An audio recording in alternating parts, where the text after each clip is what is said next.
Um,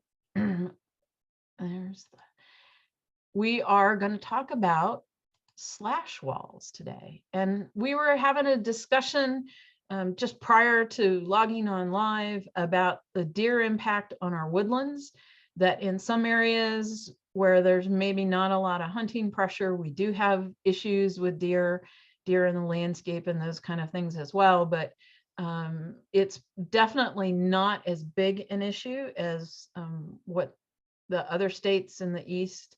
I've seen a lot of the stuff coming out of Pennsylvania and the deer damage that you see in the deer browse lines, and some of the images from the Slashwall website I was looking at as well, and looking at the deer impact. And so it's definitely something that we need to talk about. You may not have huge issues with it, but you may look at this as a means of being able to help you with your woodland management in some shape or form. So with that, I'm going to introduce Peter Smallage and Brett Chadzoy. See, I knew I had practiced that, and I knew, Brett, I would mess it up. They work for Cornell Cooperative Extension. And guys, I have to say, whenever I have to type cooperative extension, we always used to make the joke that when Ohio State got rid of cooperation out of our title, that we're here, but we don't cooperate anymore. So with that, let me get out of this. And Brett, I'll let you go ahead and get started. Righty. I see two different, maybe that's the one I want. Would you confirm, Kathy, you can see title slide? Very good. All right, we're off to a good start then. All right, well, thank you, Marnie and Kathy, for the invitation to share a bit of our work over here in upstate New York. This is some relatively new stuff in forestry terms. I guess in farming terms, it's old stuff because we've been working at this for about 7 years now.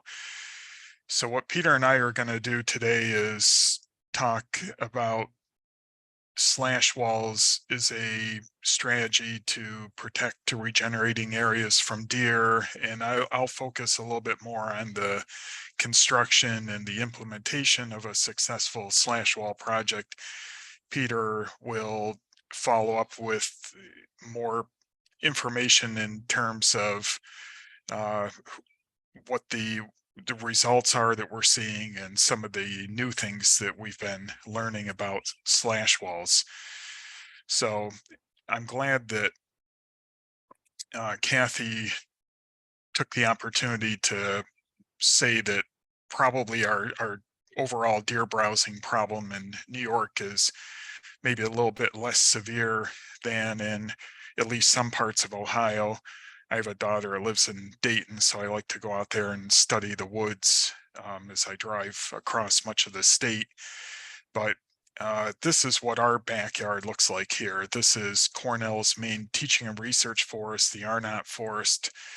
Peter will probably give you a little bit more background on just all the fun things that we do out there, but it's a 4,300 acre contiguous forest. And as far as you can see around our forest, the landscape looks very much like this, a maturing and largely intact forest. New York State statistically is almost 2/3 covered by forest. I don't know what the statistic is for Ohio, but I would guess much less. And just because there is so much cover for deer to hide, even though we have a lot of forest, there's a lot of deer. Our probably average deer density at the Arnot, we estimate somewhere in the 25 to 35 deer per square mile, but they nonetheless, even at much lower deer densities in other parts of New York, like the Adirondack region in northern New York, we've gotten away from thinking about deer densities and thinking more about deer impact.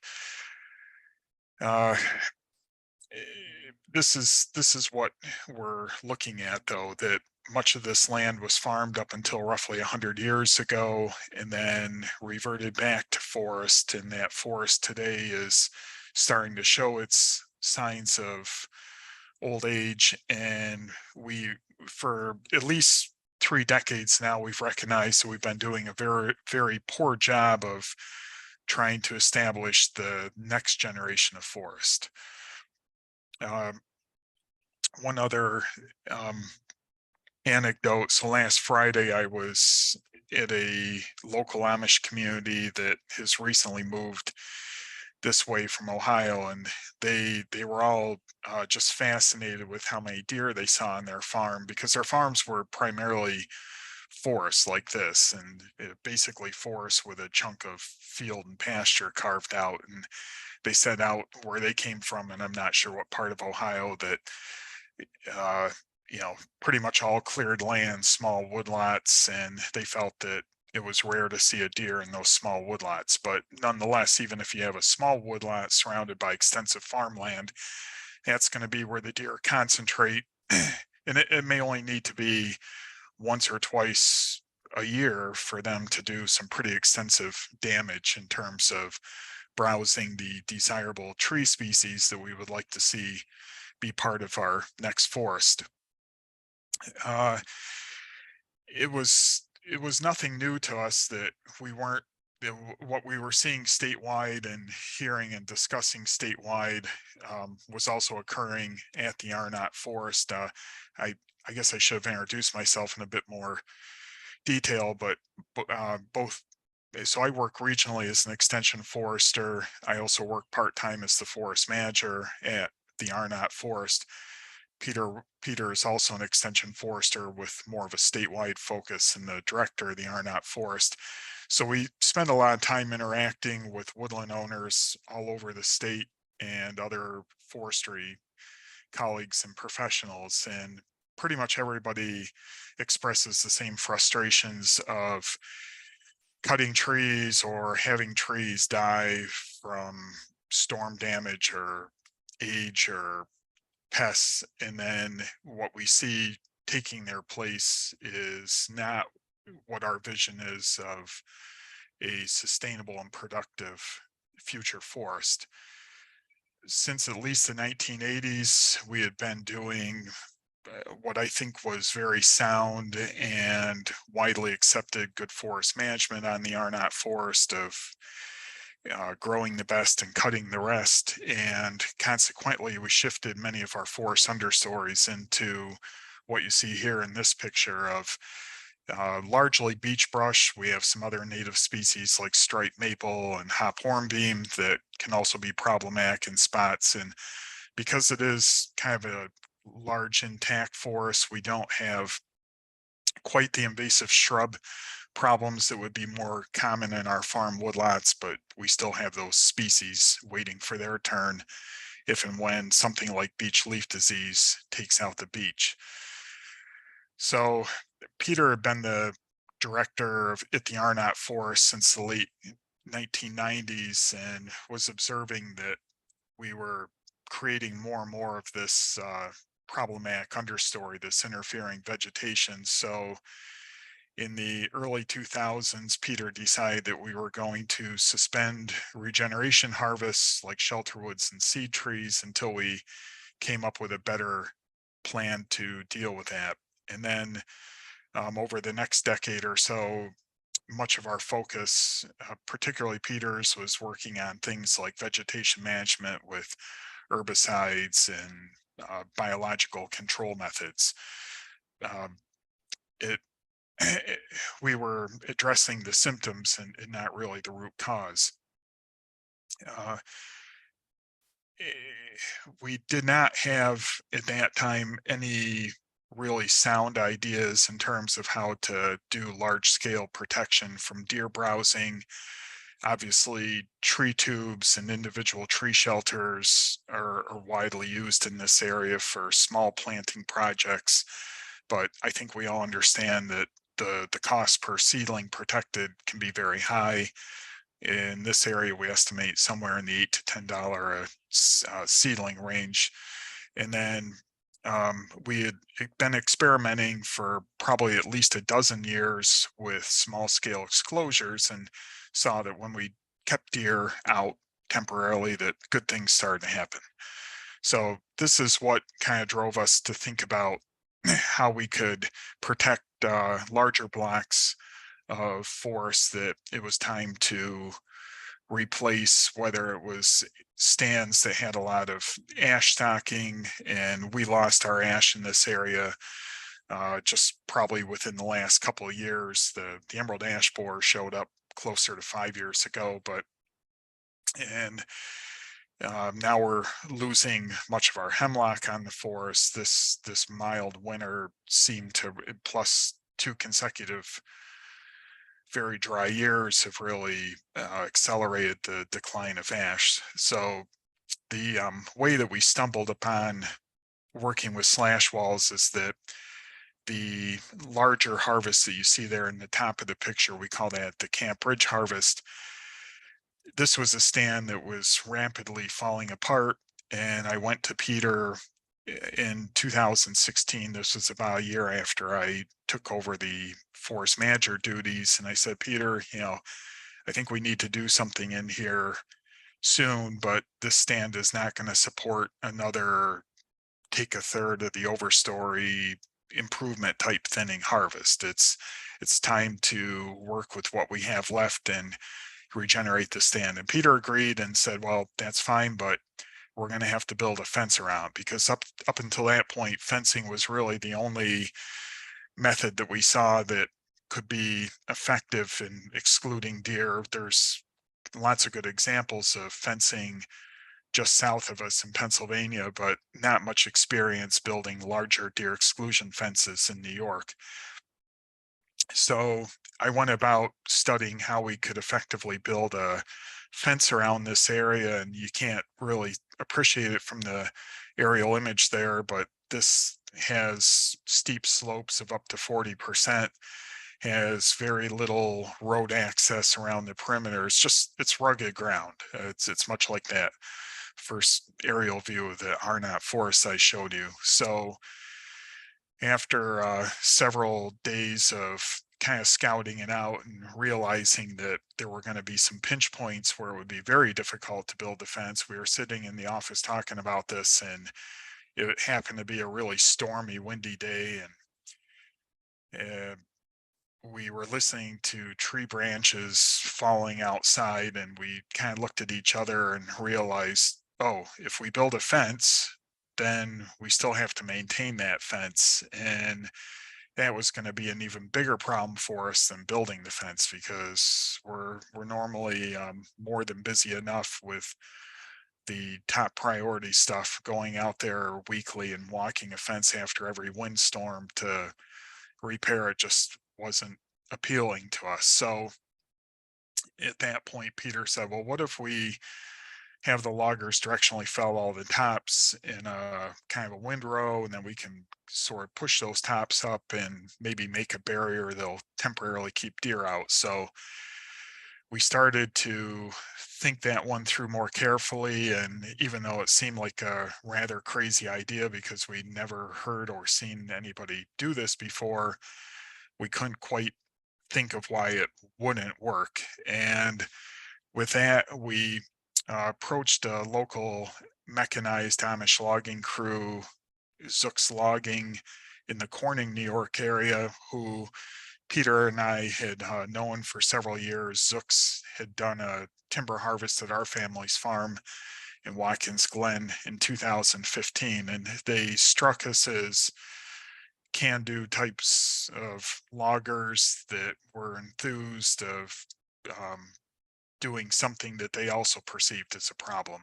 And even though they're avid hunters and really enjoy seeing deer on the landscape, they it was very clear in their minds too that we need to do something to protect young oak and maple and other desirable tree species from the prevalent deer browsing. So the take home message that I want to share from this is that if you're contemplating doing your first slash wall project, I think attitude is everything. You're going to want to seek out a contractor that wants to see the project succeed, not just somebody that's showing up to do a job and they're going to do the bare minimum that they have to do and want to move on to the next job. And that said, I think we have to be very respectful of what it costs loggers to operate a successful logging business today, and we want to make sure that we're compensating them fairly.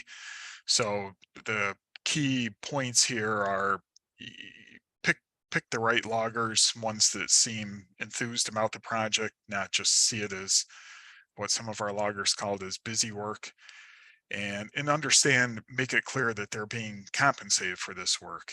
Uh, we want loggers preferably that have equipment that's not setting them up to fail. Now with that, and Peter will share more on some of the various other slash walls that have been going in all over the Northeast. We've seen loggers are very, uh, they're problem solvers, and they can figure out how to do pretty amazing things with whatever they've got at hand. So I'm reluctant to define what right equipment means at this point. Maybe the old cable skidder and chainsaw is not the ideal configuration.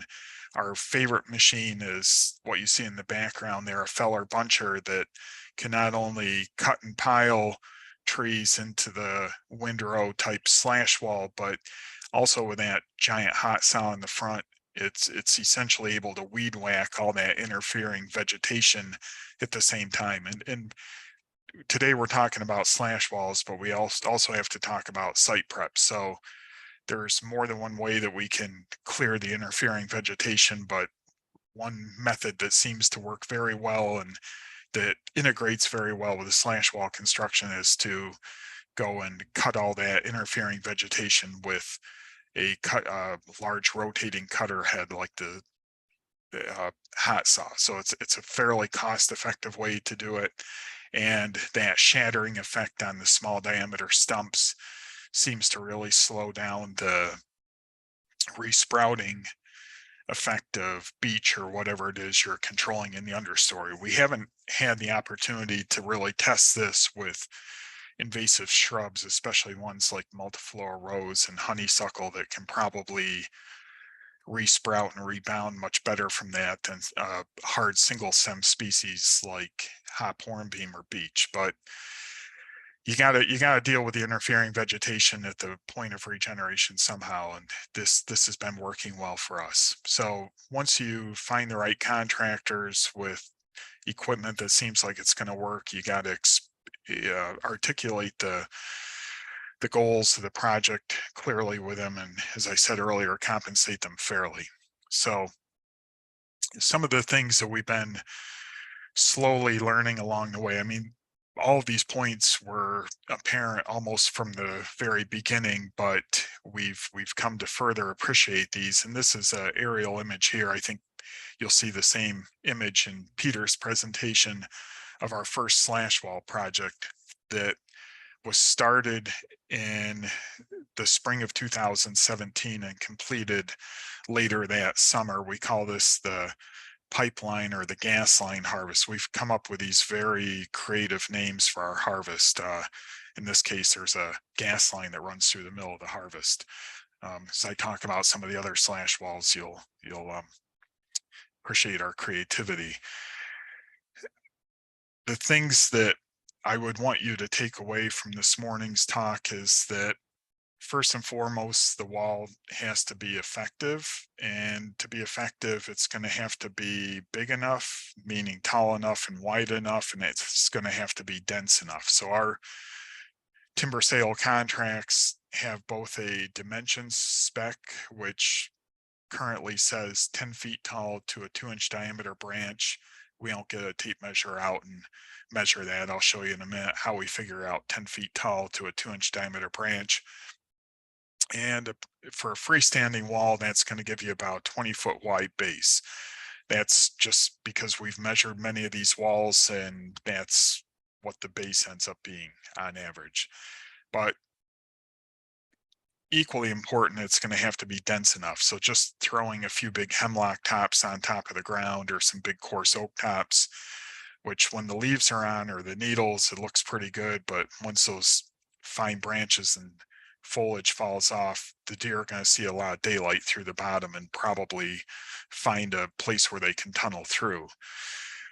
The cost per foot of the wall, it's, as you can imagine, a range, and not as big of a range as you might expect, but our average cost up until early 2022, when inflation started driving all logging costs up, was about $1.50 a foot. Peter will talk about this in more detail. And that cost per foot, though, of course, as you can imagine, depends on things like the terrain and the amount of material. Those are probably the two biggest factors.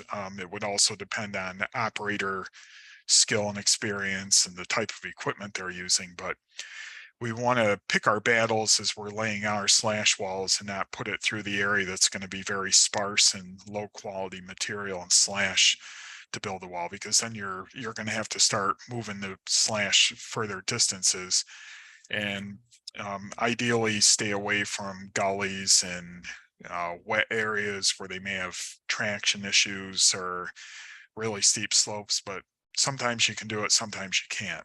To date, we've built slash walls effectively on side slopes of up to 40%, and I wouldn't say that I don't get a ample amount of teasing. Maybe teasing's the nice way to say it from the loggers for what I define as a steep slope, but nonetheless, they've been able to do it with these rugged track machines. And then lastly, size matters in terms of what your ultimate cost per acre is. So the cost per foot doesn't really change whether you're doing a very small scale wall like a few acres or a very large scale wall like a few hundred acres, at least assuming that you're not factoring in equipment moving costs. What does change though is when you divide that total perimeter of slash wall by the number of acres protected. That's going to, and I'll give you an illustration of that in a minute, but that's going to have a bearing on what your investment per acre is. So as I said a few minutes ago, we're currently using this, and we started with a 10-foot tall height, and then we realized that we needed to define that a little more carefully, just so that the logger doesn't point at the one little stick sticking 5 feet above the wall and say, there, I built it to 10 feet. So we're putting this 2-inch diameter in just to sort of visualize that we want fairly dense slash up to that target height. And I'll give you a image here in a few minutes of a cross section of a wall so you can see what sufficiently dense means. The way that we've come up though with articulating what the target height is to the loggers is simply to put marks on buffer trees, and that blue arrow points to an orange mark. In this case, it was an experimental wall that the specified dimensions were 7-foot height. So that's a 7-foot high mark, and a 7-foot high mark, most of us can basically reach up and paint that on the tree. The 10-foot marks, we our forest technician came up with a kind of an ingenious way of making 10-foot marks, because none of us quite reach up that high. So he took a stick and duct taped a paint roller to it and spray painted the roller and dabbed the mark at 10 feet high. So another consulting forester who actually came up with this idea, Kellen Murphy, he was doing it with his paint gun and getting basically blobs of paint up 10 feet high in the sky.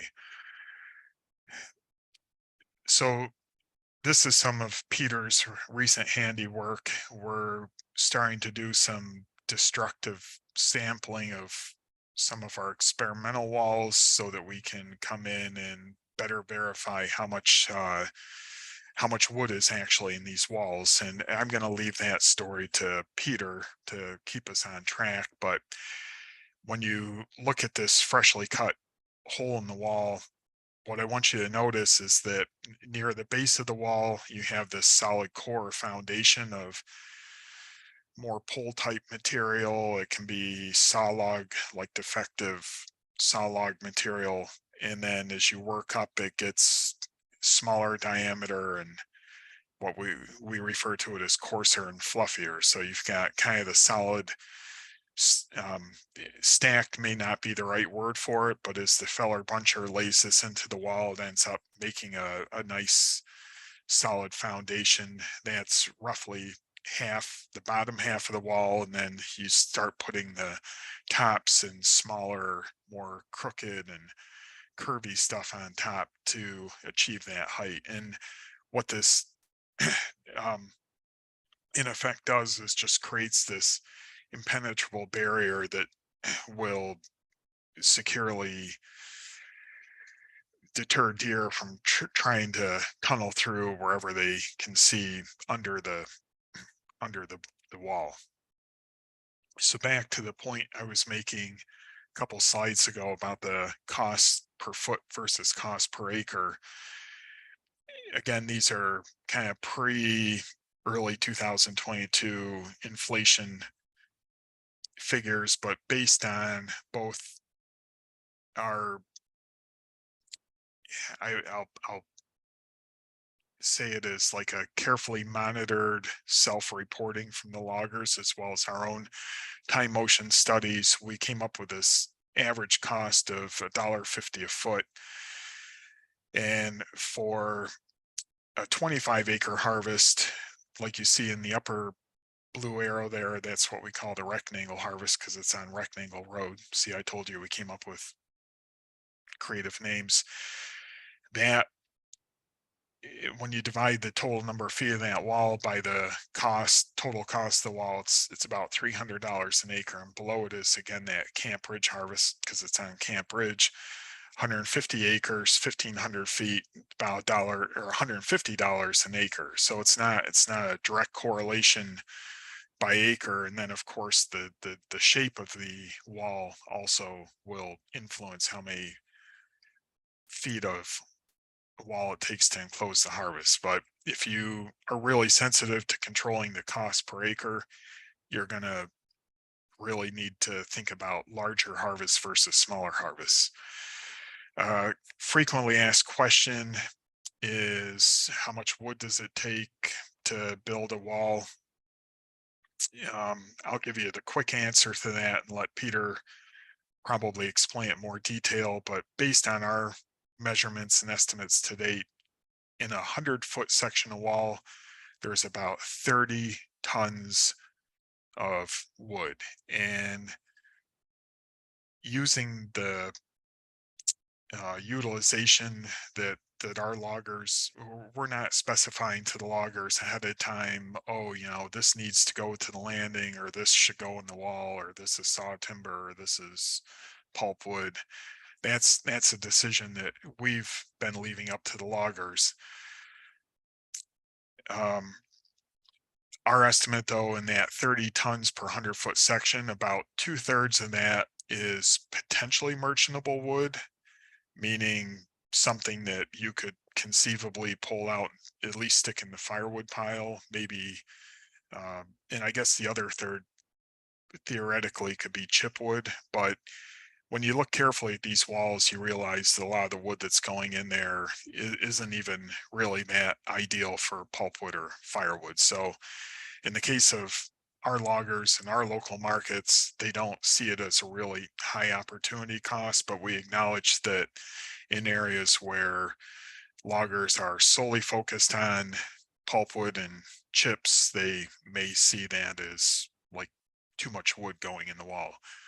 That said, it's our wood and we want it in the wall. So we have to continue to express that clearly to the loggers, because when we do a harvest with a wall, this absolute number one top priority is to build an effective wall. Once we build the effective wall, then other things like utilization are important too. But first and foremost, we have to build a good wall. We can't build a half a wall and spend a lot of money on something that simply won't be effective keeping deer out. So this simple formula here is what we've come up with to date as a general guide for how much of a swath you would need to build an effective wall of, in this case, it's for that 10-foot to a 2-inch diameter wall, and it would need to be adjusted accordingly if for some reason you were going to build a bigger or shorter wall. So the wall supply zone, so that cleared strip there is what we think of as the wall supply zone. You subtract the basal area of the trees that are likely going to go into the wall from 150. So just as an example of that, I don't think I have a slide to illustrate that, but if you have, let's say that this stand here, we started with 140 square feet of basal area per acre as dense mature stand, and half of that area, or half of that basal area, let's just say 75 feet worth, was more of the low grade pulpwood firewood that we would expect to put most of that into the wall. That's not to say you couldn't utilize perhaps the butt log for a scrag log, or some low grade saw timber log, but most of that basal area would go into the wall. So your wall supply zone would be 150 minus 75, so a 75-foot wall supply zone, which is kind of what it looks to be like there. And the saw timber portion, or the saw timber quality trees, were typically utilizing the main bowl for saw timber, and then the coarse top is that icing on the cake that goes on top of the wall. So we have to, of course, adjust this formula up and down for things like utilization. Just talked about that. Species composition. Not all trees are created equal in terms of their contributions to slash walls. So some very bushy, springy limbed trees like sugar maple and beech and hemlock, those tend to add up more quickly than uh, kind of wimpy crowned trees like black birch, or coarse branch trees like oak. You would think of an oak top as like, oh, that would give you all sorts of wall, but by the time that big tree hits the ground, the big limbs break off, and really to get it to fit well within the wall, you have to lap it up a little bit. It doesn't add up as nicely as a big round sugar maple or beech top. And then diameter appears to have some influence too on this formula. So the smaller the diameter trees, and Peter may correct me on this, but if I'm remembering our own evaluation of this correctly, the smaller the diameter trees, the basically the more basal area you would need. So just to give you another visual illustration of how this can play out on the ground, this is a Norway and white spruce plantation that we build a small slash wall through. This is part of some new research that we're doing on essentially hardwood reforestation. How do we take like invasive shrublands and turn them back into productive young mixed hardwood forests? And in this case, we had probably 180 square feet of basal area per acre, and 100% of it went in the wall. So the wall supply zone really was about the width of the swath it took to build the wall. To wrap up and then turn it over to Peter, some things, kind of learning curve things that we'd like to share with you today. And at the end of today's talk, Peter's going to refer you to this new slash wall best management practices guide that we completed this spring. And it's going to talk about all these things in much more detail, but some highlights from the things that we want you to be paying attention to as you're planning out your first slash wall project is, and I've already talked about this, don't underbuild your wall. So we need to make sure it's sufficiently dense in the base so that there's not a lot of daylight that will tempt deer to crawl under. They would much rather crawl under your wall than try to climb or jump over it. And to date, we've really seen no evidence of deer trying to breach these walls from jumping or climbing over them. Our deer experts explain it as deer look at this and say it's not worth the broken leg and becoming dinner for the coyotes. So they would have to be extremely motivated, either through starvation or being a life or death pursuit by hunters or predators, to even think about trying to go over these walls. That said, we've observed some of that and still have seen deer choose not to try to jump over these walls. But we have had a handful of cases where we made a mistake by not building the base tight enough, and deer find that hole and manage to squeak their way under it. So build your wall 100% correct, or it's not going to work. Peter and I often tell folks that building your wall 99.99% is going to be like 0% effective. If you leave one little hole in there, the deer will find it.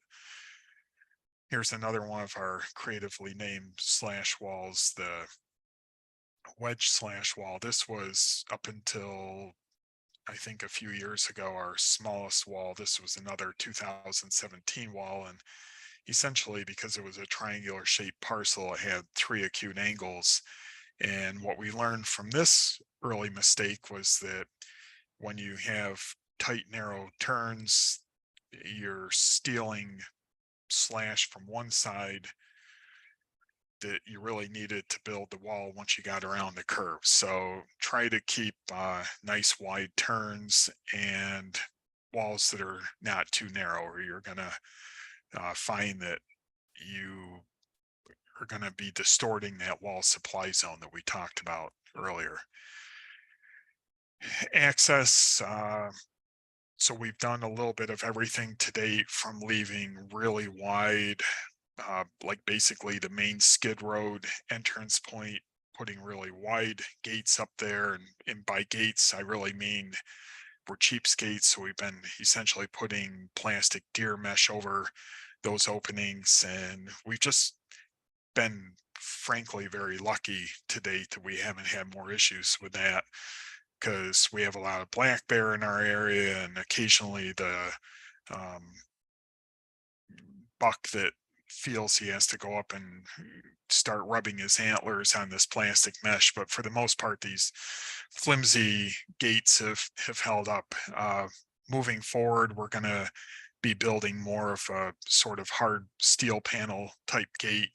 And in the both of these pictures here are actually some of our smaller experimental walls. So we're going in there very frequently to measure things and monitor things, and with tour groups. So the bottom right hand picture is basically just a hinge panel that we can open. The gate on the upper left hand corner, that has a V-shaped opening that you can walk through without having to necessarily unhook or unlatch anything.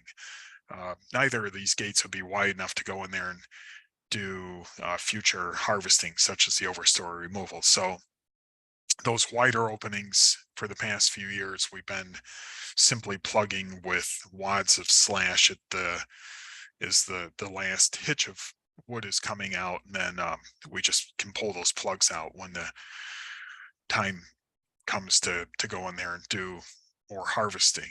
And then finally, and this is going to be a good transition into Peter's talk, is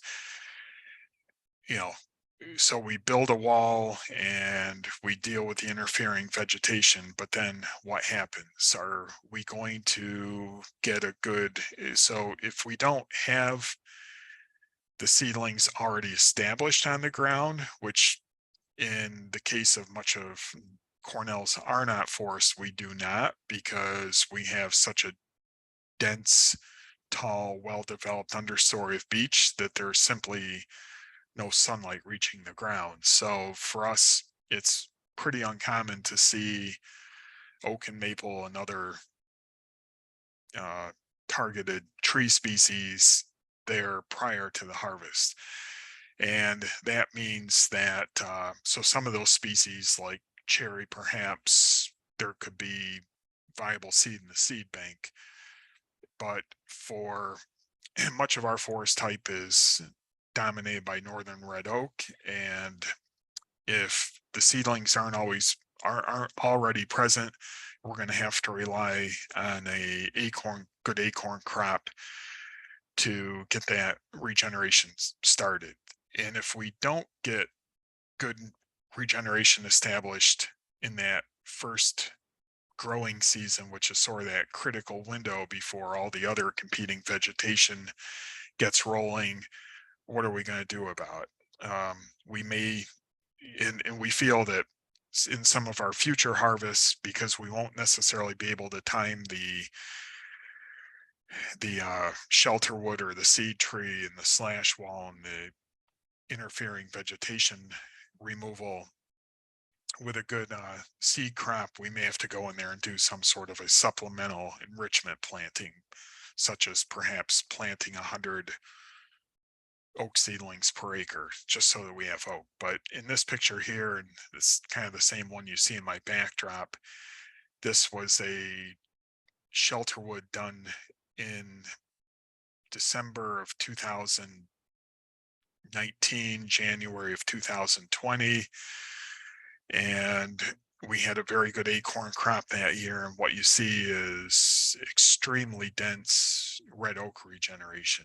Those colored sprouts in the background are actually red maple stump sprouts that we have been doing some control experiments on. But in the case of this harvest here, we had excellent oak regeneration, but we had an excellent acorn crop that gave us the excellent oak regeneration. So think about how you're going to go in there and say, are we getting the seedlings that we need before things are too late and that window closes? So I think that because Peter will inevitably answer some of the questions that I may have generated, we'll wait until the end to go through anything that you're thinking about putting in the Q&A box. So I'm going to turn it over to Peter at this point. Thank you, Brett. So I want to thank Kathy and Marnie for inviting us to speak with you all today. This is, as you can imagine, this is a really fun topic for Brett and I.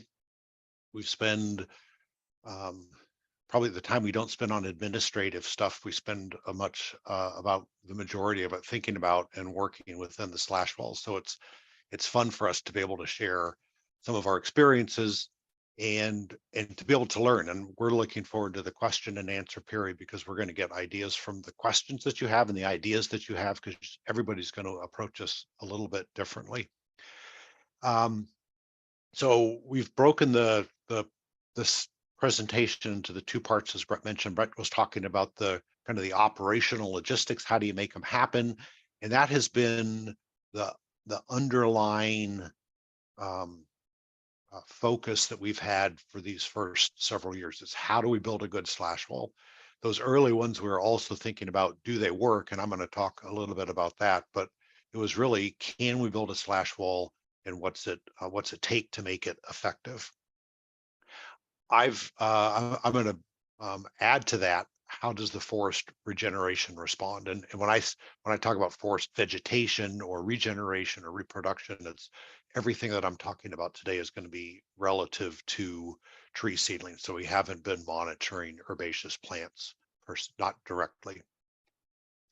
A lot of people have been very involved with this. I'm not going to read down through their names, but this is not something that we could have pulled off on our own, and we're appreciative of all of them. I'll just say kind of the final bullet in that top section there, lots of foresters and loggers and landowners. And we have we've had hundreds of comments from all of these groups, and it has helped us think about how to do things differently, how to be more creative and more efficient, and also how to present the information in a way that's hopefully useful. So Brett talked about the history of regeneration harvest that we had at the Arnot Forest starting in 2005 as director. I just saw that we were creating this legacy of American beech and hop hornbeam largely. And that wasn't the kind of the the legacy that I or Brett wanted to leave behind. So we said, all right, and the forest manager at that time was Don Schaffler. We said, all right, we got to regroup until we can figure out how to solve this problem, which for us is browse impacts by white-tailed deer. So we paused that until actually it was 2017. I'm not sure where 2019 came from, but we paused it until we could come up with this idea that turned out to be slash walls, which we thought of as possibly a solution to allow for regeneration cutting. And the reason why we want to do regeneration cutting is because, and Brett mentioned, we have this landscape that's dominated by mature forest. So for stability of a lot of different things, whether it's ecosystem services or wood flow, we wanted to have balance. So we had mixtures of species across the landscape.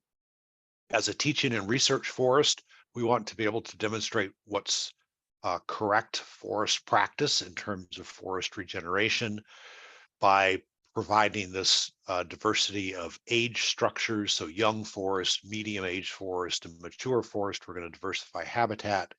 And then we're also in a phase where Cornell is looking to become carbon neutral, and there is a lot of science and a lot of discussion, but younger trees will be securing and sequestering carbon at different rates.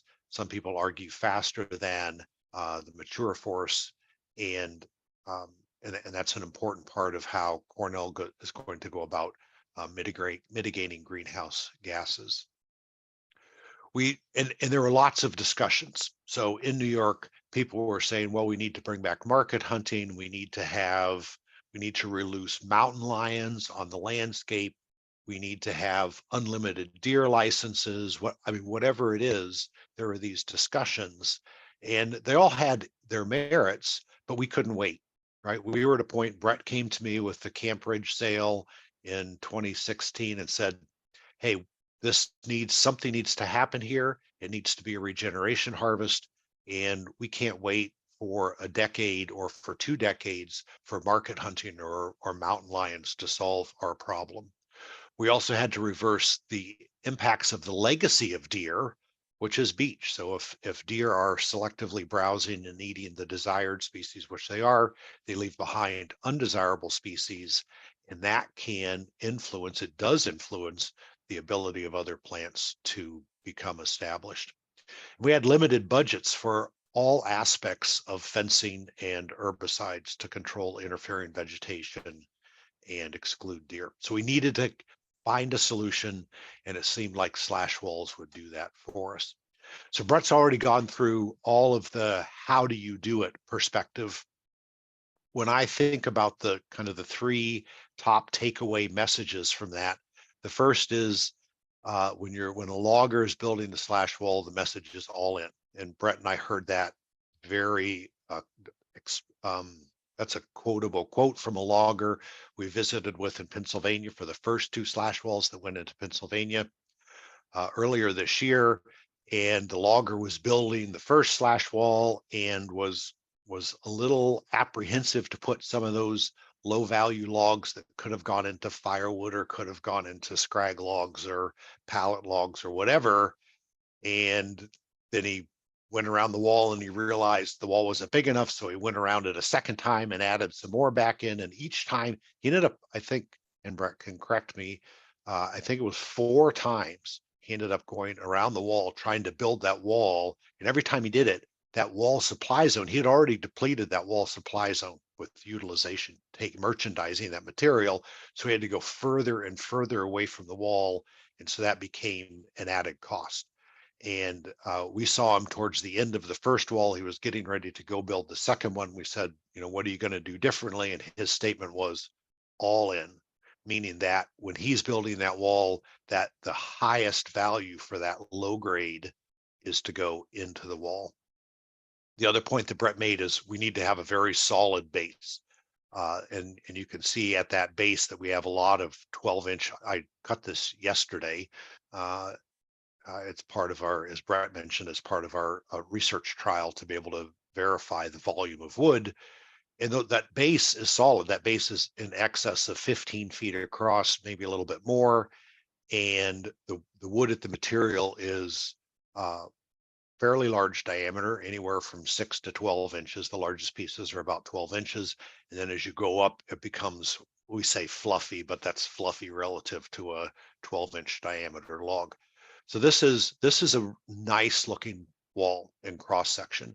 And the technique that Brett had implemented, where we had the technician put the mark on the boundary trees to identify the height of the wall, help the loggers, and I think is giving us more consistent and uniform walls.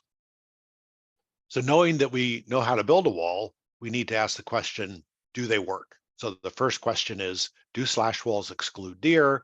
And then the second question is, what are the vegetation patterns? So that by that, I mean, how many seedlings and how fast do they grow and things like that. So do they work? This is some data that we collected under a protocol that we named AVID. The website is at the bottom, AVID Deer, 2 Ds, aviddeer.com.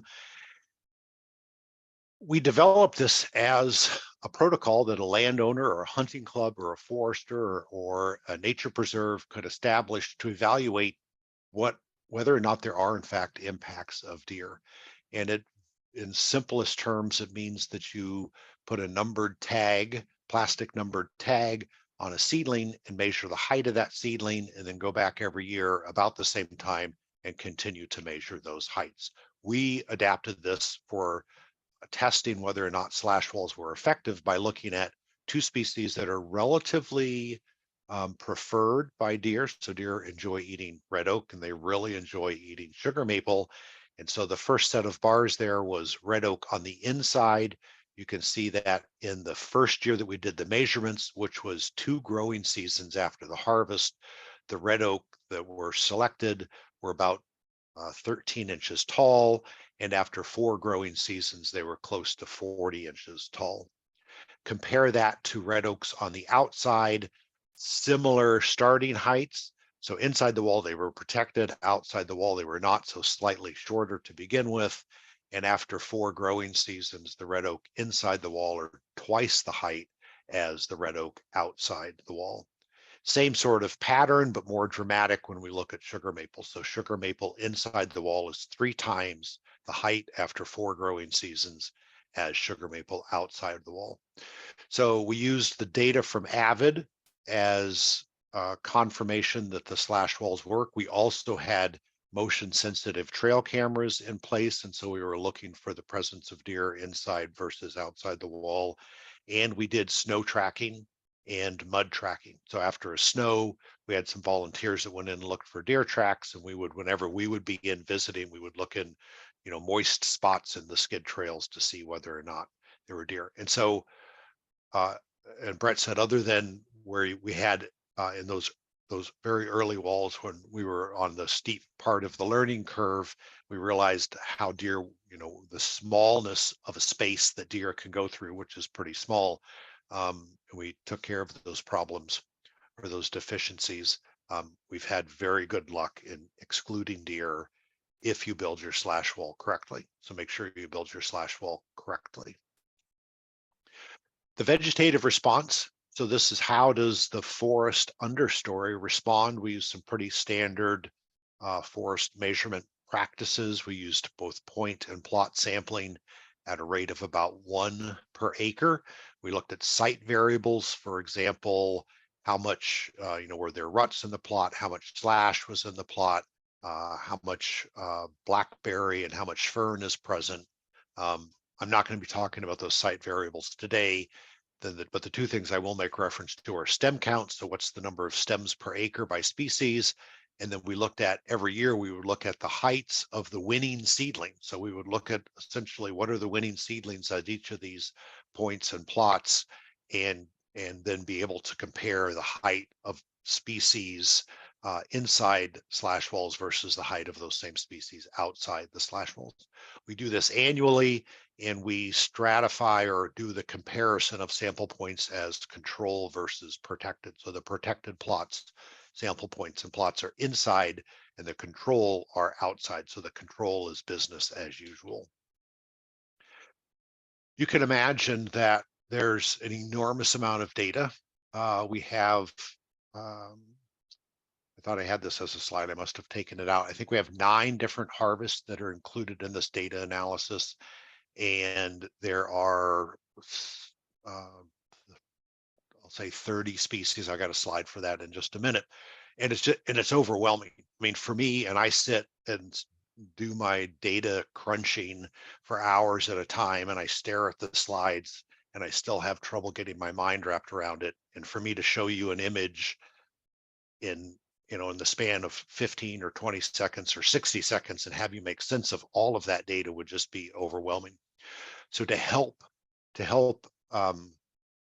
make this a little more manageable, I've lumped the species based on what I call type. So we have the commercial species. These are species that you could sell, and that's primarily the species that you'd find, say, for on a stumpage price list. We have what I call the diversity species. These typically have either no economic market or low market value. So in New York, we can sell paper birch and aspen as part of some pulping processes, but typically not. The interfering species are American beech, Eastern hop hornbeam, or Australia, and you can see the list. The one that maybe is a curiosity at the bottom is SB or sweet birch or black birch. Black birch is a commercial species, but it has it was relatively abundant. I didn't want to lump it in with the commercial because it just kind of overwhelms, it's one of the more common species.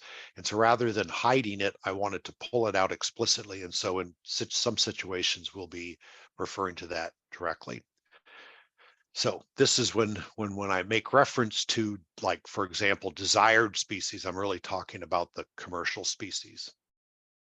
We also have these sorted by height class.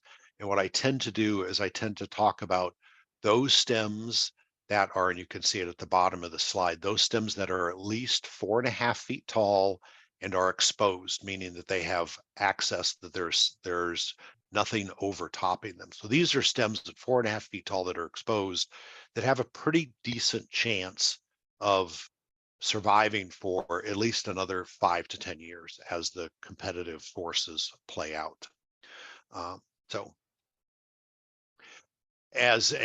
now, given that, let's just think about all of the stems total.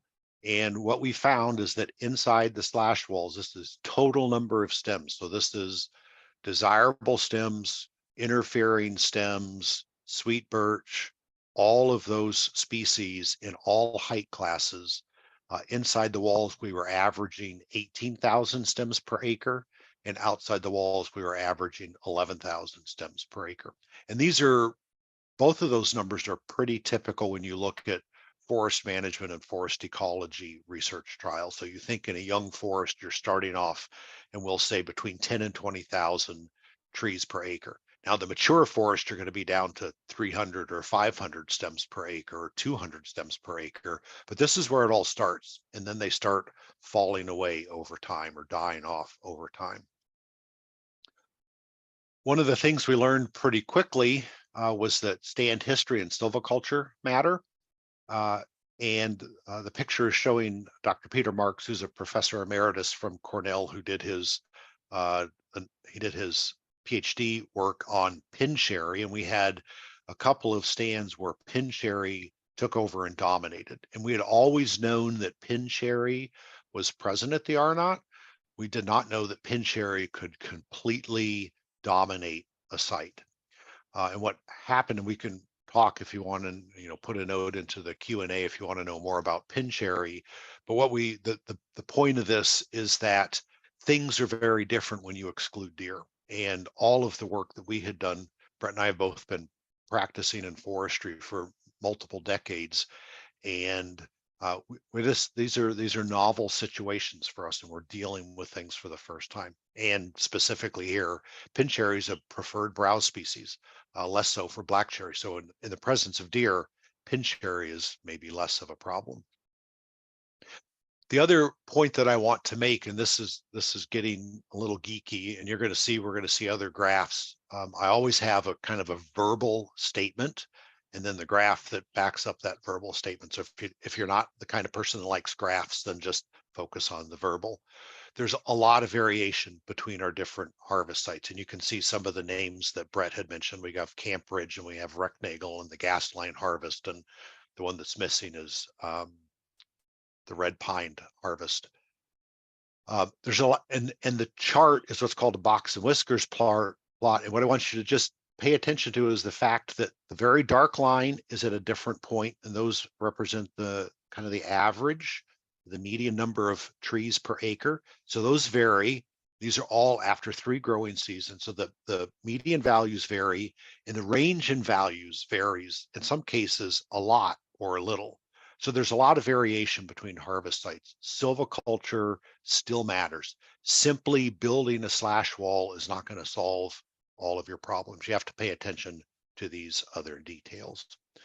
That said, I'm going to, every slide, I think from here on out, I'm averaging all of those values. So I take the average for a harvest and then average across the harvest, just because it's not, we don't have time for you to try and digest all of that. So one of the first questions is, what's the abundance of desired species? So the desired species would be, as we're saying here, the commercial and diversity species that are exposed to sunlight and taller than 4.5 feet. And this excludes sweet birch. You can see that we have inside the slash wall, which is the set of bars on the right, and it's the number of years post-harvest, number of growing seasons post-harvest. By the end of 6 growing seasons, we're over 4,500 stems per acre.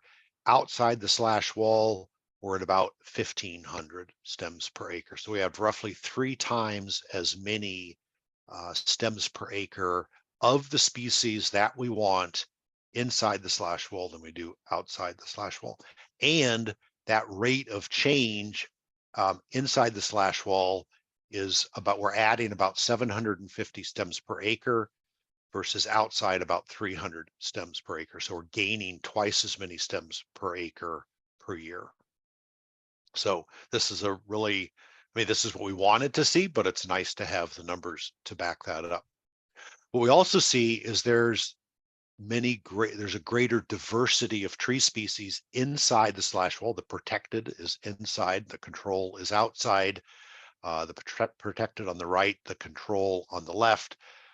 After 3 growing, and I'll explain what happens at age 3, but we have about 40 different tree species. This would be all species that have exposed stems greater than 4.5 feet in height. About 40 different species inside the wall versus about 20 at the maximum outside the wall. The reason why we have this peak at age 3 is because we have 4 of our first harvests. The first harvest happened in 2017. So we have on a couple of those, we have 6 growing seasons. The other 2 that happened in 2017, they didn't have a full growing season. So those have 4 or 5 growing seasons. So we simply have many more data points at the 3, and this pulse will continue to move to the right with each continuing growing season. But if you look at year 3 versus year 3 or year 5 versus year 5, greater species, tree species diversity. As a side note, we've had the benefit of working with a really phenomenal botanist at Cornell that likes to go out and just look for plants, and he's been into our slash walls and has sent us lists of species that he hasn't seen in decades that occur inside the slash wall. So he's a kind of person who gets very excited when he finds some unusual kind of grass or herbaceous plant, and those are fun for us too. But his enthusiasm for that illustrates the real impact that deer have, and also the real impact that slash walls can have. In addition to having more stems per acre, so you can imagine you have a super high number of 150 acres, let's say the Camp Ridge harvest, you might have thousands and thousands of stems in one part of that and no stems in another part. So one of the metrics that we looked at was, what's the percentage of occurrence on all of those points? So those sample points are scattered throughout each of these harvests. And what we see is that the commercial species occur. So these, again, commercial species exposed to sunlight greater than 4.5 feet tall occurred on 55% of the points inside the slash walls and only 25% of the points outside. Interfering species had the same pattern. So the interfering species, remember, American beech and striped maple and hop hornbeam, those occurred on 65% of the points inside and 45% outside. So those two sets of numbers, 65 and 55 and 45 and 25, probably are not statistically different. So we can say that all these species have greater occurrences inside than outside, which means that deer even have some amount of impact on those interfering species, but more so on the desirable species. Interestingly, sweet birch is more abundant outside the slash walls than it is inside the slash walls. Now we're going to switch over to those seedling heights. So we measured every year, we measured the heights of the seedlings, and they were different stems every year. So every year our technician would say, okay, what are the kind of the species that are winning here, that have full access to sunlight, and he measured heights. This is after 5 growing seasons, and I just pulled out 3 of the species that I thought would be interesting to look at. American beech initially, and Brett talked about this, American beech initially had a slow recovery inside the slash wall. And what we see though is that by year 5, growing season 5, the heights of American beech inside the slash wall is almost identical to the heights outside the slash wall. So that initial slowing of growth of American beech doesn't hold through year 5. Red oak has higher, taller seedlings inside the slash walls than outside. We saw that pattern from the Avid data you'll remember from a few slides ago, and then sugar maple as well, 49 inches height after 5 growing seasons inside the slash wall versus about 15 or 20 inches outside the slash wall. And that height increase, the rate of growth of those, when you look at each of the years and how tall are those, how fast are those seedling heights changing. Sugar maple is increasing 4 times faster outside than inside, and red oak is 1.5 times faster. So if your goal is for taller seedlings faster, and for us, this was important because we don't know how, when we started, we didn't know how long the slash walls would last. And I'll get to that in a second. But we wanted to get those seedlings as tall as possible, as fast as possible. So when the wall became compromised, which we knew it would, the seedlings would be outside the height of deer. So to conclude the vegetation part of this, slash walls exclude deer if you build them correctly. Brett talked about that. I talked about that. A wall that's 99.98 or 99.99% effective or complete is going to be 0 effective. So do them correctly, work with a good logger, compensate them fairly. Slash walls are less expensive than fencing. The people that we talked with in Pennsylvania that I mentioned a second ago had traditionally put up fences. This was a progressive lumber company that owns about 30,000 acres of land. And they said the fencing prices had skyrocketed. They were spending way too much money maintaining them. And they said, all right, we're going to try this slash wall. Our initial cost was about $1.50. We don't know. And that's why the installation cost has a question mark at it. We're guessing somewhere in the $2.50, maybe $3 a foot, but in a relative sense, it still is less than the fencing costs. What's most important for us is that there's no maintenance costs and there's no removal cost. Pre-inflation removal of fencing was $1 a foot. We know that our original walls were just 10 feet, and most of those were effective for about 6 years, 10 feet to a 2-inch top. And looking at that cross section I showed you, we're going to easily get 6 years of effectiveness out of those walls. We know that seedlings grow taller faster inside the slash walls than outside the slash walls, particularly those desired species, and that we were able to manage our interfering plants, which historically have been American beech and striped maple and hop hornbeam without the use of herbicides. Although when we throw pin cherry into that mix, we need to kind of figure out a strategy on how to do that. We can talk about that during the Q&A. I haven't discussed this number with Brett. We have built slash walls to spec at about 2 acres. We'll talk about that in just a minute. Some of the pictures that Brett has shown, you can do it.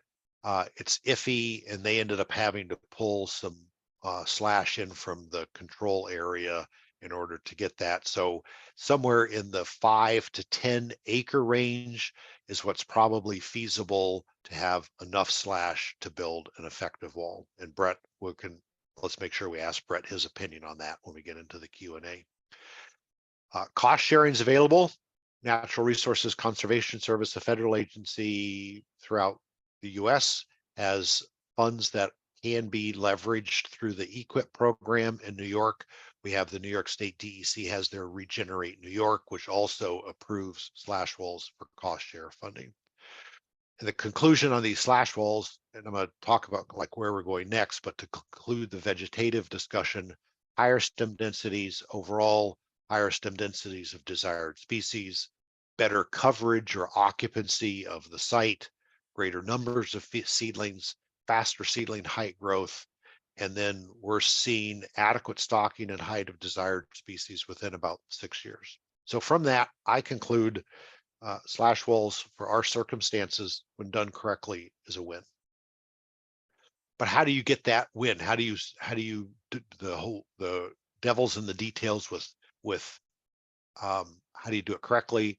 If there's some way to establish advanced regeneration, that's ideal. We don't quite honestly don't know how to do that, because the reason why we need a slash wall is because we have deer, and you can't establish really regeneration in the presence of deer. But if you can figure out how to do that, and usually you would thin some proportion of the canopy to allow sunlight into the forest floor, make sure that you leave an unthinned buffer so that you have that wall supply zone that you need. If you have the ability to maneuver and manipulate the location of the perimeter into areas where there's low grade, that's good.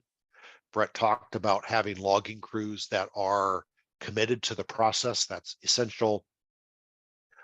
We've both said several times you have to have 100% walls, and with those walls at the specifications that we're recommending, which is 10 feet to a 2-inch top, you're going to get at least 6 years of exclusion. Find some way to control interfering vegetation. We've done it mechanically. You could do it chemically, whatever's going to work. Verify that the wall is intact, and then have simple and effective gates. For us, because we have, even though we're private property, we have public access, we need to make gates such that we're not dependent upon the people that are walking in to close them when they walk out. We've been really pleased with the adoption of this, and Kathy and Marnie and Brett and I and everybody else that works in extension, we think about, what's the kind of the adoption rate when we come up with some ideas, or we're talking about, somebody else comes up with this idea and we're trying to extend that. It's a more, it's kind of like what we live for. And this, for me, is where I think I've seen my greatest success in my career in terms of adoption. And we know that in Rhode Island was the first place to implement a slash wall outside of the Cornell University property. They now have 2 of those. There's at least 4 in New York outside of Cornell property. Massachusetts has 1. Connecticut has, we've lost track, about 4. New Hampshire has at least 1, maybe 2. And then Pennsylvania is the forest management company and sawmill company just put those 2 in this year. All of these loggers had slightly different equipment configurations. And so for me, the take-home message is prescribe the outcome. Don't prescribe that they need to use equipment X or equipment Y, but tell them, as Brett said, it needs to be a certain height, certain width, and sufficiently dense. Loggers are a creative, imaginative, industrious, capable group. And if they're bought into the process, they will make it happen. So let them make it happen. This is where we're going currently. So we've shifted from those early phase, the phase 1 slash walls, to this more kind of experimental approach slash walls. So we have 2 acre and 4 acre walls, pretty solid experimental design with comparable areas of inside slash walls and controls. And you can see we have stand 6.6, which was mostly northern hardwoods, very maple dominated, and stand 6.9, which tended to be more of an oak dominated. So we're looking at 2 versus 4 acres as sizes to see if on those smaller acreages, if on 2 acres, if a 7-foot wall is sufficient to exclude deer because it's so much smaller. We'd not expect that on a 100-acre harvest.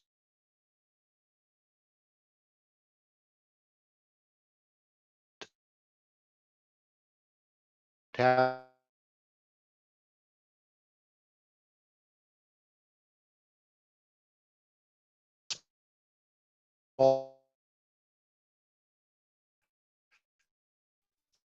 the target residual basal area was 55 square feet of basal area without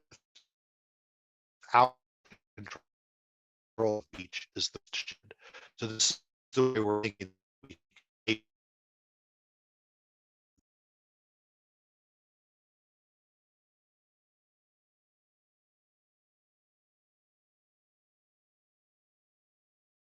Well, we seem to have lost Peter. Brett, are you there? I am. And I'll let Peter know we lost. Unfortunately, I was really into the future stuff that you guys are looking to. Like, oh, that's one of the questions I had as far as smaller acreages. Let's see if he can I'm sure he'll hop back when he can. hop back on. Usually it's me that. We've had it happen before, so. Yeah. Well, the good news is we're almost there. We're almost done. Let me mute. Okay. I'll try and call Peter.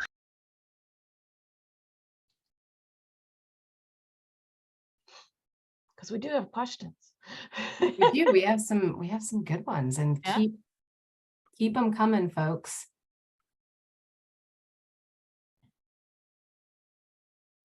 Certainly has some things rolling around in my head. Mm-hmm. When I haven't had a chance to look at, so maybe this is a good time to pop the guide that Peter sent. Oh, yeah. Why don't we do that? In the chat box, and folks can kind of take a preliminary look at it. There we go. There he is. He's back. My apologies. No worries. It All happens. right. Technology is a wonderful thing when it works. When it works, that's for sure. So Well, at first you just started stuttering, but you were froze on the screen, and I was like, "Oh, this isn't good. This isn't good." That's right. It was a This slow fade. you know those telltale signs Yes. of circling the drain.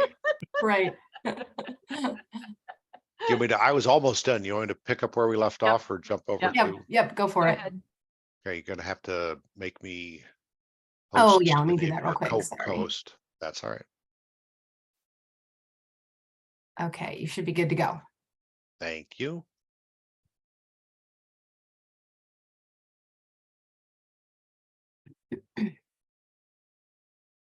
All right, we're back. Sorry about that little blip or glitch, as you want to call it. So we have these research trials that are going on in 2 acre and 4 acre slash walls using different levels of amount of sunlight to try to regulate species like pincherry and paper birch, not to eliminate them, but just to keep them in balance with our desired species. And then Brett also was talking about some brush walls. So you see these two are areas, brush walls are different than slash walls in that they're not quite as robust. We're planting seedlings in old agricultural fields.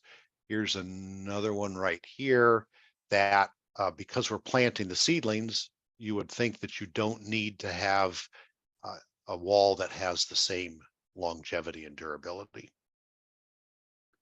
We're doing this all under an umbrella institute called CAFRE, or the Climate and Applied Forest Research Institute, which is a joint venture of SUNY College of Environmental Science and Forestry and the Cornell College of Agriculture and Life Sciences. And we're expanding to include things such as terrestrial LiDAR, looking at some of these silvicultural BMPs, and hopefully we're going to be able to work with one of the professors from SUNY ESF who specializes in virtual reality. So being able to imagine with however you, I don't know how you do virtual reality, but however you do that with headsets or whatever, watching the forest grow before your eyes.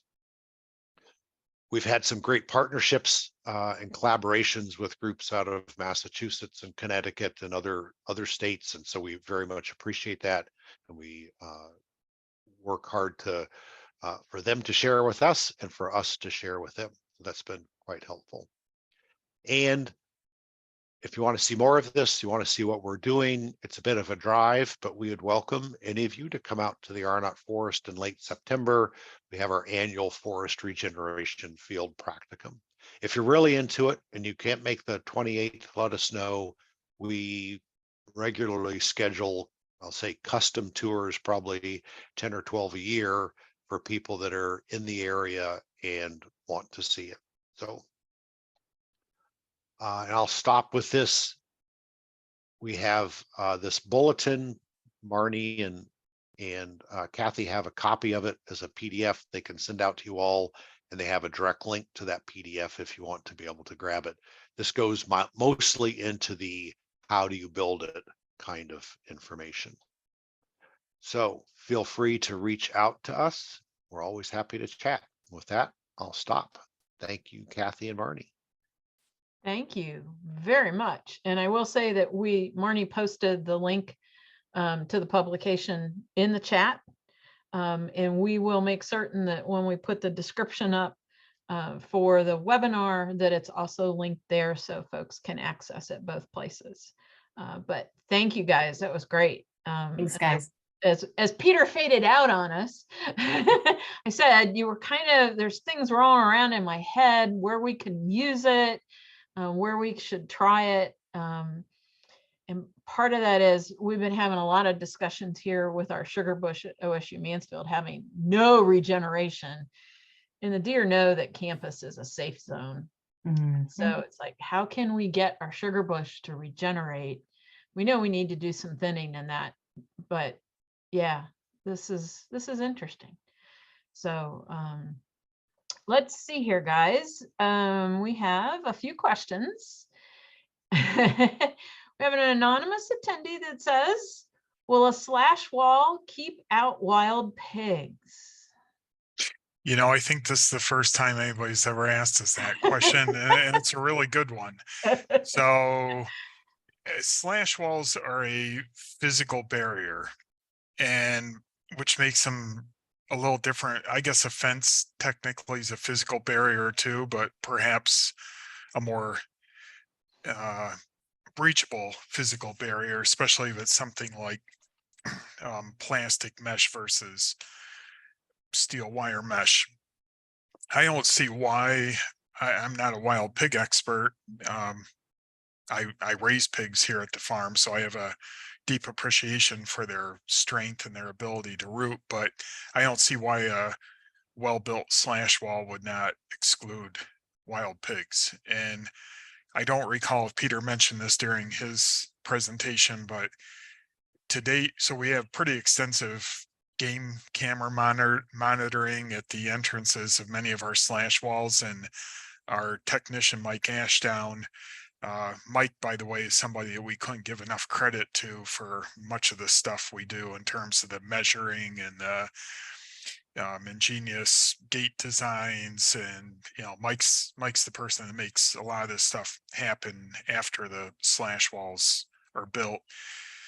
Mike loves sending us almost weekly reality show game cam pictures of every critter imaginable, and these openings seem to be kind of like the community gathering point for all the fauna of the Arnot Forest. So I think to date we have evidence of pretty much every mammal on the forest readily crossing the walls one way or another, mostly by climbing over, uh, with the exception of deer and And pigs. I would otters. hope, and otters. Well, I don't No think otters, no otters. No otters.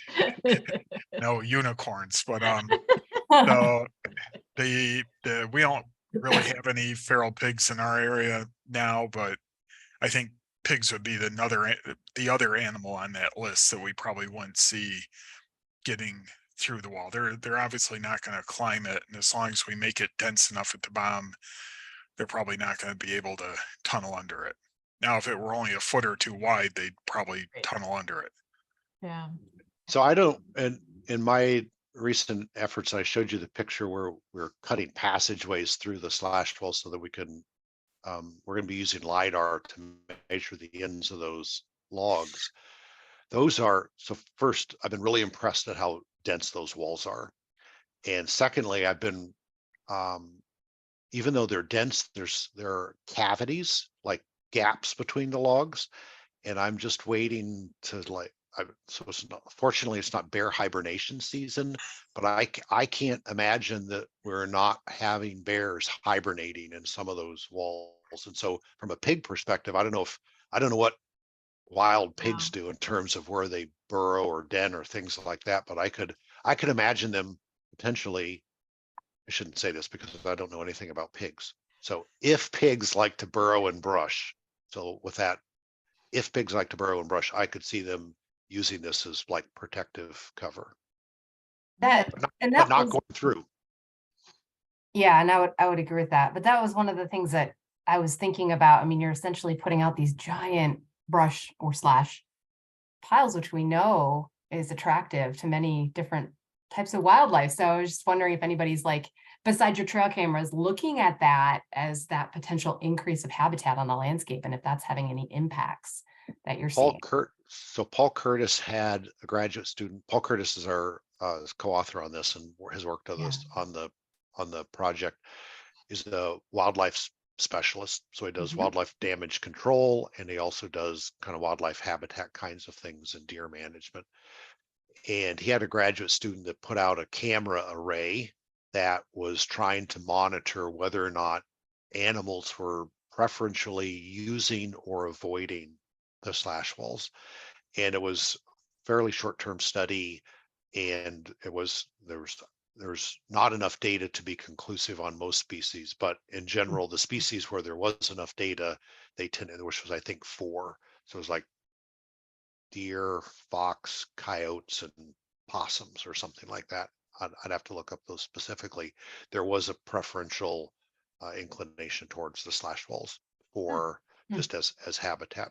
And that was most recently, if anybody gets Northern Woodlands magazine, that was recently written up, I think in the most recent issue of Northern Woodlands by a wildlife professor out of New Hampshire that had contacted us and had heard about slash walls and was writing about that. I posted that article with the permission of the writer and the editor of Northern Woodlands. It's a new blog post on that slash wall info website. Okay. It's a really good article. I thought the writer John Levatus did a really nice job of synthesizing all the kind of the complexities of deer. Cool. So the next question is, do slash walls increase forest fire potential? Probably. How's that for an answer?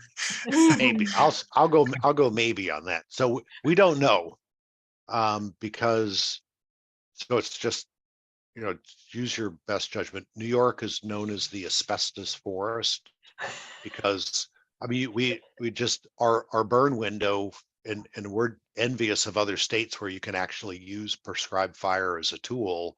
That's never been, I mean, they don't teach that in forestry school because the burn window is often measured in days less than a week, not in Right. weeks or something like that. So the you could imagine that the wood that is up off the ground is going to be very dry, but it's also everything around it is very lush. So other than like during that burn window. So if you for us to worry about these creating a fire hazard in New York or in New England, I would say is pretty close to zero. For other states, Pennsylvania, Ohio, point south where prescribed fire is used, then you would certainly, if you're going to do prescribed fire, you'd want to have some strategy in mind because it's a fuel load. Mhm. Usually by the second growing season, as Peter said, it gets very lush on the edges of the slash wall. We see so much ingrowth of blackberry and herbaceous weeds and things that it probably is fairly well insulated at that point from say a fall dry leaf ground fire. But if somebody were to go in and intentionally try and set one to fire after it laid there a couple of years and was pretty dry, it could burn. But we've had other colleagues doing work at the Arnot, focused mostly on amphibians and reptiles, and they had moisture meters inside brush piles. And what they found was the interiors of those brush piles stayed consistently cooler and moister than the outsides. So, I mean, that's where, the inside, those logs are on the ground. The base logs at least are on the ground. They're fully in contact with moisture. It's going to take a lot of drought to dry those out. So could there be a fire? Sure, certainly on the upper portions if the fire spread to that, but I'm not I don't know what's going to happen at ground layer. I mean, I have no experience with fire, so I probably should have just kept my mouth shut through all that. You're fine. I don't think anybody's gonna hold you to. Yeah. Right, Part folks? of our job, stretch way out on the limb Yep, go way out there, Peter. go way out there. And hope that nobody cuts it off. Right. So Carolyn asks, how do you make sure you're not enclosing deer inside the wall while you're building it? Yeah, a really good question, and one that we normally get around to answering. But the larger harvests, inevitably, some deer may remain trapped inside despite your best efforts to get them out ahead of time. So you have to be thinking about that. If it's a few acres, you can probably chase the deer out, but probably more than 4 or 5 acres, and I base that more on our personal experiences of watching deer run around inside some of these 2 and 4 acre experimental walls before we slam the door shut.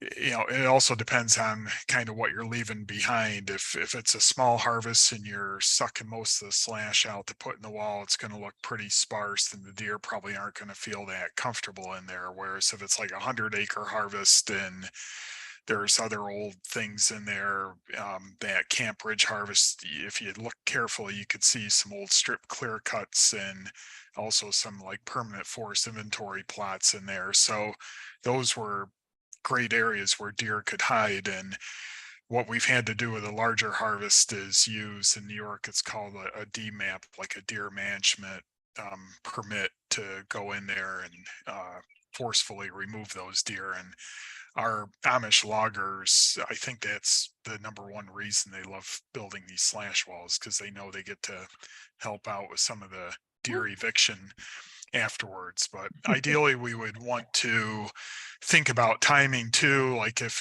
you're closing up your wall like in late May, early June at the height of fawning season, it's going to be tough to get the deer out there, because the fawns are going to be grafted to that spot, and guess where the deer is going to want to have her baby fawn. So but if it's going to be a sizable harvest, think about how you're going to get the deer out. If you're going to have to reach out to your wildlife management agency and get some permits, because the wildlife biologists recognize you don't want to have deer trapped inside there after the fact. And Right. to the point I was making earlier about flimsy gates and doing it right the first time, after about the second growing season, it is such a jungle inside that if your weak points fail at that point, like a poorly built gate, and the deer get in there, then it gets really challenging to get the deer out. So you're better off erring on the side of caution. Get all the deer out after the harvest. And depending on the time of the year, if it's a really big harvest, you may have to wait till you have a good tracking snow so you can really find them. But once you get them out, make sure they stay out. Okay. Abby asks, in some of the photos, it seems like the slash walls are built in different ways. Some sites seems to have logs perpendicular to the edge of the protected areas, while other sites have logs that run along the edges. Is there a preferred method of laying the slash?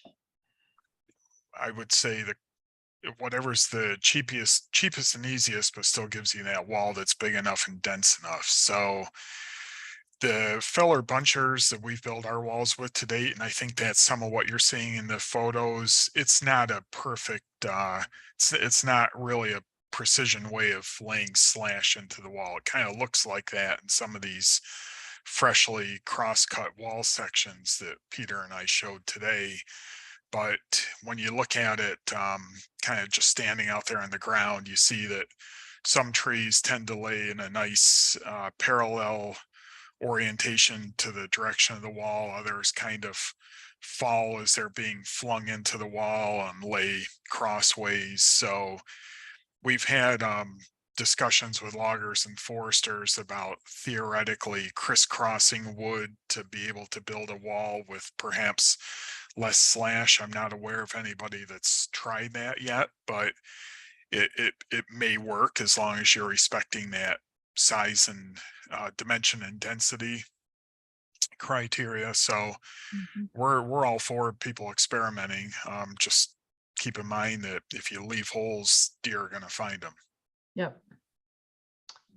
Mark asks, with tongue only slightly in cheek, how have your neighboring landowners reacted to having the deer concentrated on their land? Peter. So the Arnot Forest is a little over 4,000 acres, and we have about 500 acres inside slash wall. So we're at 1/8 of our property, which is also, let's just call it 10%, rough to make it round numbers. We haven't heard anybody directly come up and say, that we're concentrating deer. Some of them would probably like that because they would like to have more deer on their property. Others wouldn't like it. Two of our neighbors are large state forest land or state forest parcels. So they haven't said anything to us. I don't think that, based on our kind of background level of deer pressure and deer impact, that what we're doing is going to have a noticeable effect on what they're going to see on their property in terms of having more deer eating more of their plants. I mean, quite honestly, I don't think they can. I think we've kind of peaked out, and so adding more deer is not going to. There's nothing left to eat, so I'm not sure that they're going to be, having any additive negative effect. On the positive side, the hunters really like the slash walls because they kind of is a buddy to go hunting with, right? Because when the deer are moving through the forest, they get to a slash wall and then they go either left or right.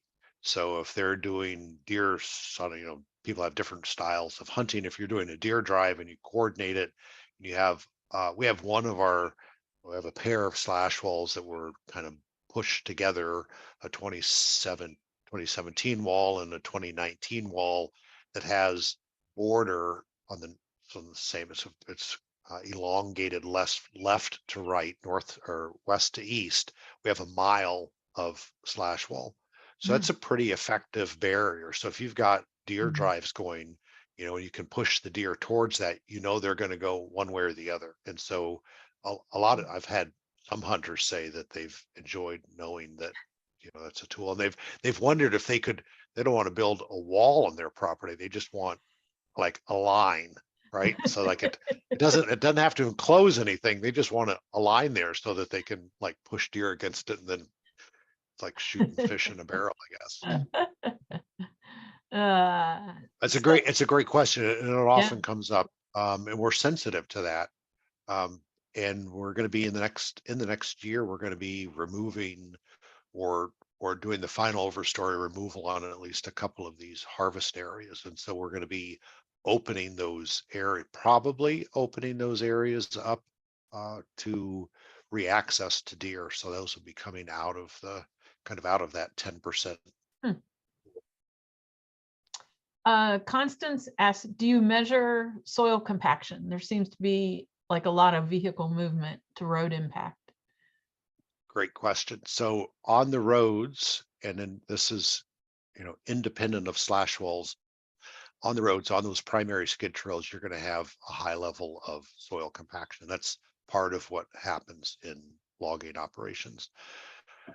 So what we do is we try to make sure that we minimize the amount of track area that's inside the walls. And I don't have those numbers off the top of my head, but it's relatively small. It's less than, I want to say it's less than 8% of the area, and maybe even lower than that. The other place, and I don't know if this is part of that question, but the other thing that we were wondering about is when you're building the wall, that machine is going back and forth. The machines that we've worked with are metal tracked machines, so they tend to have a fairly low PSI ground pressure, and there is compaction, but it would be of the machines, it would be the lesser. We had set out initially to do measurements of bulk density, which is a way that you can measure soil compaction. And it was the ground was so stony, it just didn't lend itself to be able to do that. As an alternative or a complement to that, we have, and I didn't present any of this data, but we have the plots that we've put in, we have them positioned so that they're adjacent inside the slash wall, but adjacent to the slash wall, and then towards the interior of the slash wall. So we'll be able to look at vegetative response, which is one of the metrics that would say whether or not we had a problem, and do that comparison of high equipment activity versus low equipment activity area. Visually walking around, we don't see that there's a problem, but we need to wait for the numbers. We have a question on how narrow do I need to make the openings to prevent deer from getting through? Like in the gates?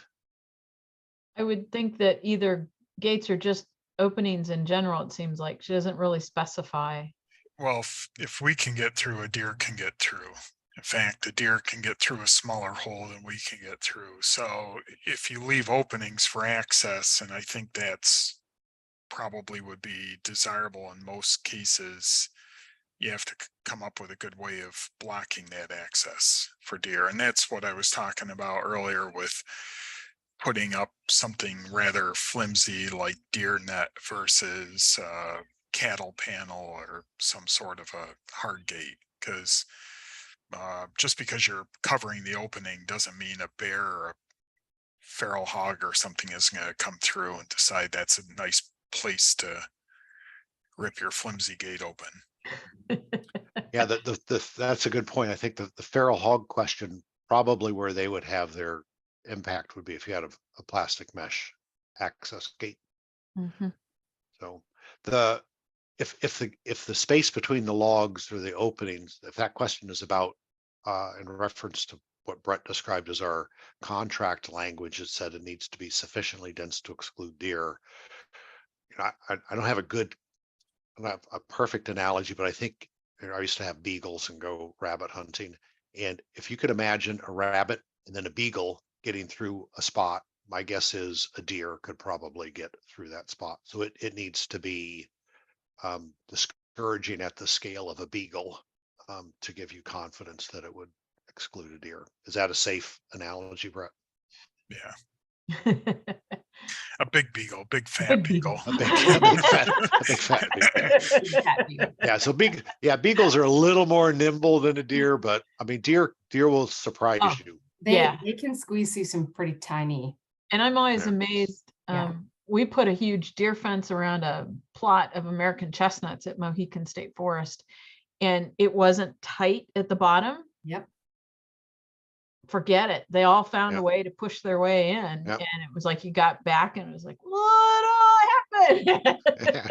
There's a lot of ways for fence to fail, even if you are maintaining it. And I don't recall if Peter mentioned it, but we do, our largest fence exposure is about 33 acres around one of our mature sugar bush areas. And the reason we build a fence there is because over the past several decades, we basically cut all the low grade timber out of there that we would have used to build a slash wall. And that's about an 8-foot high mesh fence that's tightly anchored to the ground. And then it has an offset electrified strand. Besides being significantly more expensive to build initially, it's been very high maintenance, and the deer still seem to once in a while fling themselves through it or over it, or about every 3 months our technician Mike sends us a new picture of a new scrawny rack buck walking around there, much to our chagrin. So we're not big fans of fences, but we acknowledge sometimes that may be still the best and only option. Okay. We have another question that, do you know of anyone interested in building slash walls in Maryland? So is there someone they should reach out to in Maryland? A logger. Okay. I mean, a mechanized logger is going to be the best option for success. And it'll take some legwork, you know. I mean, when Brett first started having these conversations with loggers, it was, you know, you can imagine, you know, going to them and it's like this brand new idea, and they have to be, if they're not open-minded and at least willing to talk about it, it's not going to go far. Now, the advantage now is that you have things like this webinar that's going to be archived. There are picture galleries. I have a PowerPoint presentation. It's called the Slash Walls of the Northeast. And so you can, you know, there are examples that people can see and start to visualize, and we can get names and phone numbers of loggers that if a logger in Maryland said, I got to talk to somebody that's done this, we can facilitate that. But probably the starting point would be a logger that has full mechanization and that's really committed to sustainable forestry. And the loggers that we've worked with, the Zook Logging, they're all in about practicing good forestry. And so they were tired of seeing deer eat all the regeneration. So Yep. I think we may have skipped over Abby's question, but Yeah, I was going to it's go back one- to it. I came down here to pick up a couple, and I'll go back up to Abby's question. Are brush walls as successful as slash walls? Was Abby's. So in the context of what your objective is, I would say yes. I mean, our measure of success is, can we grow our trees successfully beyond the browsing height of deer? And more importantly, will those trees basically grow well enough, and enough of those trees to form a well-stocked future productive diverse forest? So Brett, is the questions about the brush walls versus slash walls? right. I understand. So in the case of brush walls, Peter said this earlier, we may only need to protect planted seedlings for, if we're doing things right, a few years to get them. So well, if the question was, do they both hold up the same amount of time? The answer is probably no, because we're building brush walls. First of all, as Peter expressed it, they're less robust. We're not necessarily using the same specs. Our limited experience with brush walls to date is basically give us whatever we can get with what we have on the site. So think of it as site preparation, where you're clearing the scrubby old field growth and invasive shrubs, and then windrowing that around the perimeter. And the brush wall versus slash wall, it's just a kind of a descriptive thing to paint the right image in people's minds of what these are made from. So where slash, you're talking about, you know, basically tall tree material. It may be relatively small pole timber material, but brush walls, on the other hand, it can be things we built them with, things like just big honeysuckle and scrubby old field cabbage pine and multi-stem limby red maples, just whatever's there. So, but the goal is to protect those seedlings, and if we're planting those seedlings and protecting them, I should say, doing good vegetation management, we may be able to get them up where we want them within several growing seasons. With slash walls, we're working more with natural processes that are a little harder to predict, things like seed rain and seedling establishment. And then this slash wall in our backgrounds here, that was heavily defoliated 2 years in a row by the leaf munchers right after we built it. So we got like practically no growth in that. So those are the things that you just have to factor in. And again, if you think it'll take 5 years, try to build your wall to last 10, because it may take 10. Right. It may take longer. So I have a question here from Ed.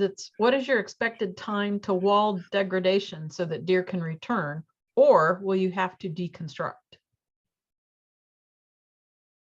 So we will not deconstruct, and the deer re-entry, some of the early walls we built, which was a slightly different specification. So it was 10 feet tall. So any kind of a twig, and we didn't have marks on the trees. There's a lot of variability. And in a couple of those early walls, deer have already breached the wall and are back inside.